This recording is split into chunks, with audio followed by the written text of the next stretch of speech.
Bos ini diberitahu oleh sekretarisnya bahwa dia melihat gadis yang selama ini bosnya cari. Namun si sekretaris mengingatkan kalau gadis tersebut sepertinya sedang mau dilamar pria lain. Si bos tidak mempermasalahkan hal itu, dia langsung meminta sekretarisnya menunjukkan di mana gadis itu sekarang. Akhirnya si bos pun mendatangi tempat si gadis itu berada, dan terlihat di sana ada seorang pria yang memberikan bunga ke si gadis untuk melamarnya. Si gadis bersedia menerima lamaran si pria, dan dia pun langsung bicara ke intinya, bahwa dirinya tidak perlu diberi apa-apa oleh si pria, bahkan mahar pun si pria tidak perlu menyiapkannya. Mendengar itu si pria sangat senang, dia pun langsung mengajak si gadis mengurus sertifikat pernikahan. Tapi sebelum pergi si gadis mempunyai satu permintaan. Jangankan 1.000 permintaan pun aku pasti menurutinya, ucap gombal si pria. Si gadis pun bilang, satu-satunya permintaanku adalah setelah kita menikah nanti aku mau kamu mengizinkan ibuku ini tinggal bersama kita. Aku ingin terus merawatnya nanti. Mendengar permintaan si gadis, si pria langsung merasa keberatan.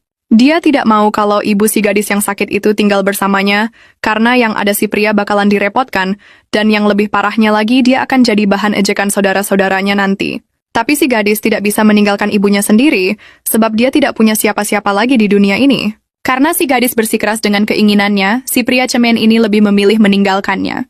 Dan di saat si gadis ini putus harapan dengan keadaannya, tiba-tiba si bos pun datang menghampiri.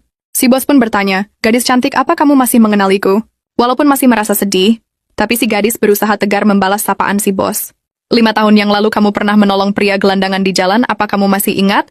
Setelah diam sejenak, si gadis pun terbayang kalau dirinya pernah menolong seorang pria gelandangan yang tidak sengaja dia temui di pinggir jalan. Si gadis pun terkejut kalau si bos ini adalah pria itu.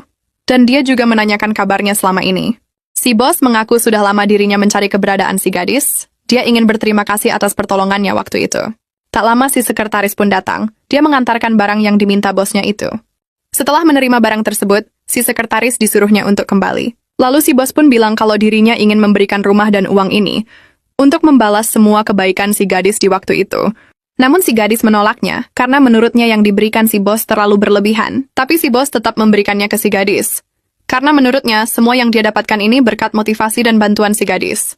Si bos juga mengaku kalau dirinya sampai sekarang masih sendiri, dan dia pun bertanya kesediaan si gadis apabila si bos ini melamarnya sekarang. Dia juga berjanji akan menjaga si gadis beserta ibunya. Mendengar itu sang ibu langsung bangun, yang sontak membuat si bos kaget. Sang ibu menjelaskan kalau dia melakukan ini semua, hanya untuk mengetes calon menantunya.